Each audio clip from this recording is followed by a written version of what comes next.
How is humor essential for a great marriage? Well, I will tell you four things that will definitely have a huge impact in your marriage. Right now, marriages are under so much stress with since the pandemic, the lockdown, stress of maybe not working or working too much, and we need to have an outlet. We need to have a good, healthy outlet within our marriages so that the tension doesn't build up, so that people are not running to divorce every time they get into an argument. And so the answer is being able to have a sense of humor about yourself and about your marriage. Salam alaikum. This is Haleh Banani, and here with you on Marriage Mending Monday, right? So I want to be able to share some tips and some of the things I have witnessed with all the people that I've been working with, and I see that a lot of times people take very small issues and then they blow it up out of proportion, right? And it is because everyone is serious. They're serious about themselves, they're serious about what is happening, and it all gets out of control. So, first thing, we need to have a good sense of humor about ourselves. We need to be able to laugh about ourselves. We all make mistakes. We all have shortcomings. We're bound to do things that we may not be very proud of, and being able to laugh at yourself, being able to recognize that you have a shortcoming, that you are not perfect, that you're not expected to be perfect, and being able to just accept that will really release a lot of the tension. Individuals who expect perfection from themselves or from their spouse, what ends up happening is that it is as if they have a very severe sunburn. Very severe sunburn. What happens when someone has a severe sunburn? Even if you're touched lightly, then you react to it. Okay, not that it's not really hurting, because it does hurt. When you have this extreme sunburn, any form of touch, even wearing a shirt, can have a very burning sensation. However, if we become aware that we are constantly having this severe sunburn, there's something within us. If we're excessively sensitive, if every criticism, every comment, everything makes us upset and frustrated and we overreact, then there's something within us that we have to change. And part of the way that you can resolve this is by being able to laugh at yourself. Just laugh at the fact that you made a mistake. Laugh at the fact that you missed the exit for the third time. Okay. I'm not very good with the sense of direction. And even with the GPS, I can make mistakes. So anytime I'm out with my daughter and we get caught up talking, and we're sharing, and so I get distracted, and we will take the wrong exit, and especially when it's in downtown Dallas, this happens all the time. And what I try to do, instead of getting tense and frustrated and upset, I just laugh about it. And I'm like, imagine how mom was without the GPS. I always had to allot time for being lost, because this was, this is my shortcoming, and I can laugh about it. Another shortcoming is, my ability to keep up, let's say, with the laundry. That's a very daunting task for me. Some people have it down. It's easy for them. They enjoy it. I actually had someone say they love doing the laundry. I don't get it, but to each his own.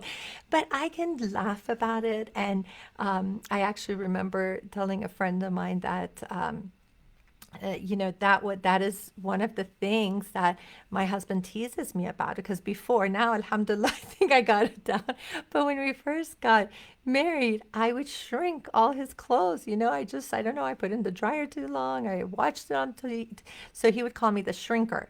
So I was shrinking his clothes. Now, if I took it if I took it very seriously, and then I would get very offended, like, oh my gosh, he is picking on me, he's criticizing me. No, I just laughed. I knew that I have this shortcoming. I knew I'm not good at it, so it's not a big deal. And you have to be able to do that. Laugh at yourself. Laugh at yourself next time you make a mistake. Not to take the mistake lightly, if you've done a huge offense, it's not about not taking it seriously, but when it's the little things, when you have little shortcomings, and if you're able to laugh at yourself, then you're going to get along with people so much better, because there are individuals who are very lighthearted and they're easy to get along with. And then there are those who you can't mess with, because every little thing is going to tick them off, right? They're like ticking time bombs, or everyone talks about them as if like they're walking on eggshells. I can't do this, I can't say that. Why would you want anyone to feel that around you? Right? That is very dysfunctional. If people in your life, if your husband, if your wife, if your kids, if anybody in your life, if they have to walk around on eggshells, you have the issue.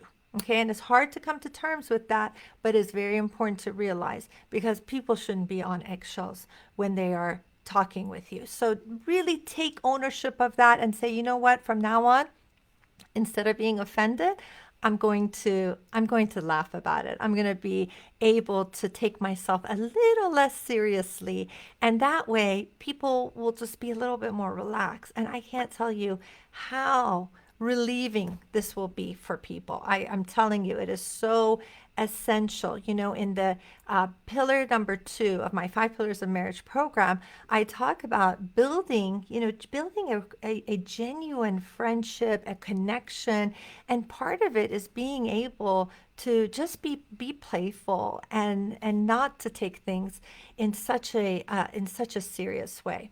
So one of the things, let's talk about the benefits of having a sense of humor. First of all, it releases the hormone oxytocin, and that is referred to as the happy hormone, the cuddle hormone, because when you release it, it increases your connectedness, and it makes you bond with another person more. So if you're able to laugh with your spouse, and you're able to laugh, especially about yourself, then you're going to create a stronger connection. So the saying goes, we always say those who pray together stay together. I like to also add to that, those who laugh together stay together, because when you're able to have fun, and you're able to connect on that level, then life just becomes so much more pleasant. So the second thing is that it actually reduces stress. We have so much stress, whether you're tuning into the news, whether it's your work, whether it's the kids, it's the expenses.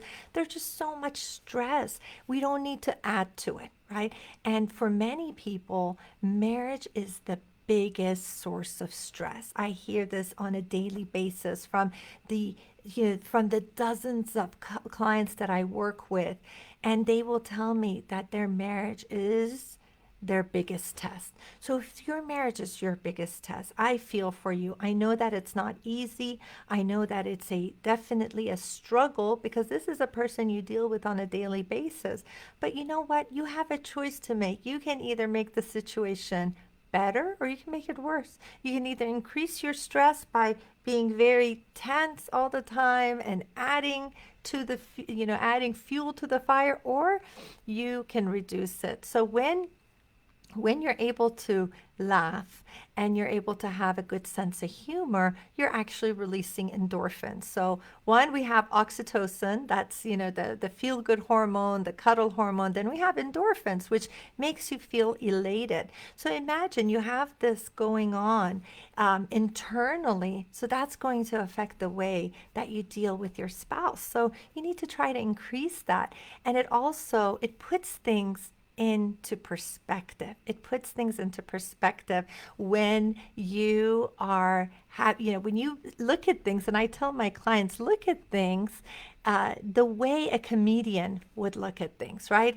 Put on the comedian glasses, okay, and see what can you find within this situation that is funny.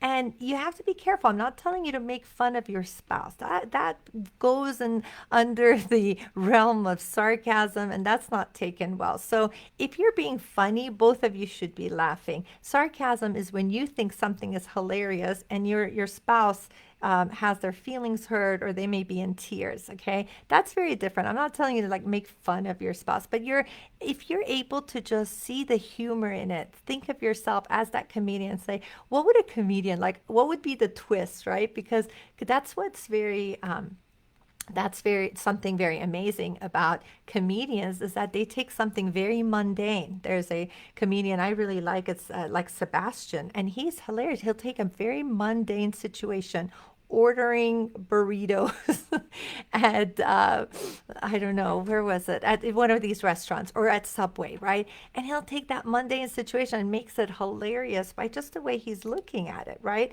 So try to look at the humor within yourself, within what's happening, even if it's a stressful situation, and see how drastically the mood changes when one of you is able to laugh, when one of you is able to be funny, when one of you is able to just like, be a little less tense, then this is very contagious. Okay, when you're being playful and you're funny and you're kind of more relaxed, and this is contagious. And the same thing, stress is contagious. Negativity is contagious. When you're around someone who's negative all the time and all they're doing is complaining and all they're doing is whining about things, well, that's going to rub off on you, right? So why not be responsible for that energy, right? Give off that positive energy. So it reduces stress, and it does put things into perspective for us, because you could really get caught up on little annoying behavior. Okay, your spouse is going to have a list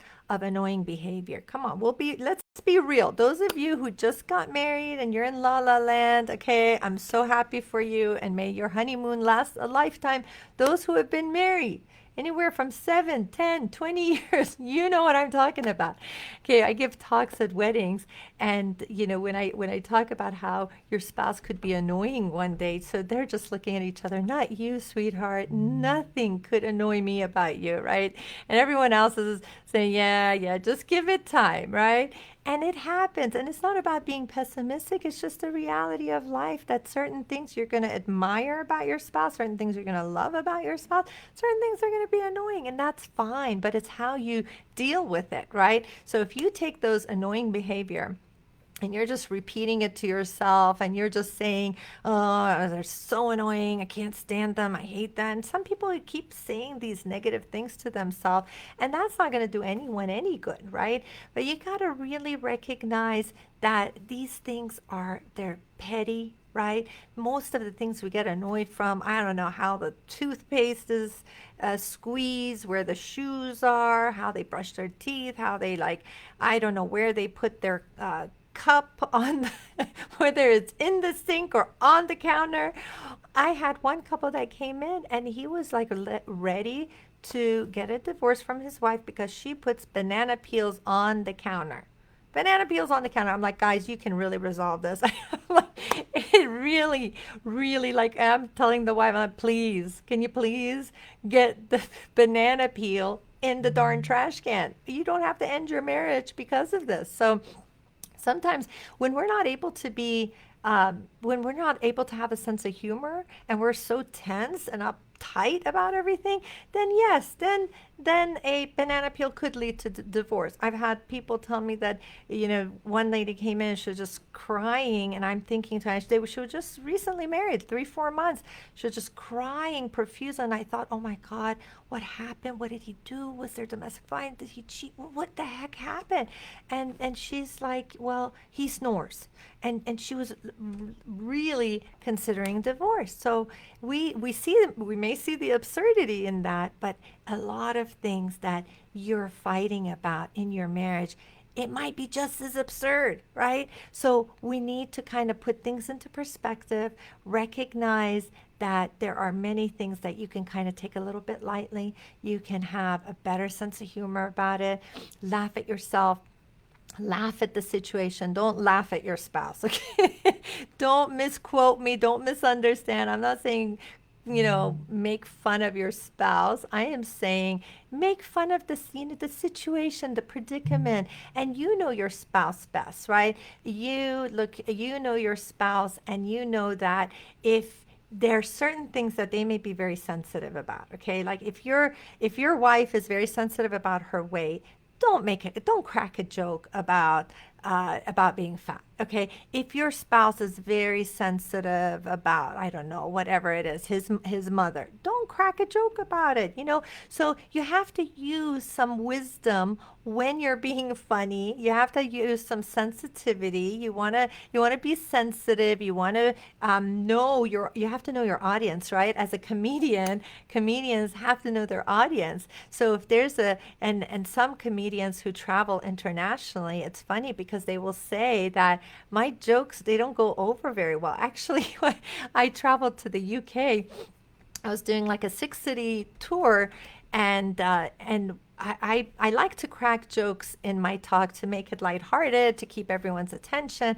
And they just were not getting it. They were not getting my jokes. And I was like, gosh, such a different audience, right? So you really need to know your audience, meaning you need to know your spouse. You need to know what they would find funny, what they would find offensive, steer away from anything that would make them feel offended, and try to lighten the mood. Try to lighten the mood. And first and foremost, just loosen up a little bit. Don't take everything as this criticism and being all offended. Just relax. Relax a little bit. Do a little bit of deep breathing and really bring this sense of like humor. And when you bring humor into your marriage, it just makes life so much more fun. Whenever you're able to laugh with someone, whenever you're able to share happy moments, listen to funny things. This is what adds to the beauty of life, because we already have, as I said, a long list of things to worry about, so many stresses, so many issues. So why not make an effort to make your marriage a bit more fun? Okay, and mashallah, tabarakallah, this is something that my husband and I, we practiced, on a daily basis. We've been happily married, alhamdulillah, for the past 25 years. And I think that this makes a huge difference. We've been tested tremendously. We've lived in 3 different countries. We've had so many issues that have come up. It's not that we haven't had tests or trials or tribulations. We've had many of them, but it's just putting things into perspective and learning how to deal with those challenges so that it doesn't take over and it doesn't take the joy out of life. Right. So I pray that you are able to add a little bit of humor in your life, add a little bit of laughter in your marriages, and let's really try to keep it together, because I know that the divorce rates have increased. I know so many of my clients who are on that brink of divorce because of all the tension that's going on. And so first, I'll just say that this is not a time to make a critical decision like that. We're in the middle of a pandemic, so many uncertainties. So don't make any rash decisions right now. Try to maybe increase your knowledge, learn some marriage skills. I've seen so many people who go through my 5 Pillars of Marriage program, hundreds of them, and they've been able to save their marriage, and even if they're the only ones working on it. So before you give up, give it one last try. Don't give up, and inshallah, thank you, sisters and brothers, for joining in. Thank you for your sweet comment, Sister Melody. I appreciate it. Inshallah, that I will see you tomorrow will be Transformational Tuesdays. I'm going to talk a little bit about like transformational parenting. So tomorrow, same time, 12:30, inshallah, 12:30 p.m. Central. So hope to see you then. Assalamu alaikum. And if you like the video and you feel like this will be beneficial to anyone that you know, lots of people are struggling in their marriage. So please like it, share it with your friends and family. And if you haven't already subscribe to my YouTube channel. And I'm going to be making daily videos, inshallah, for your benefit. Take care. Assalamu alaikum.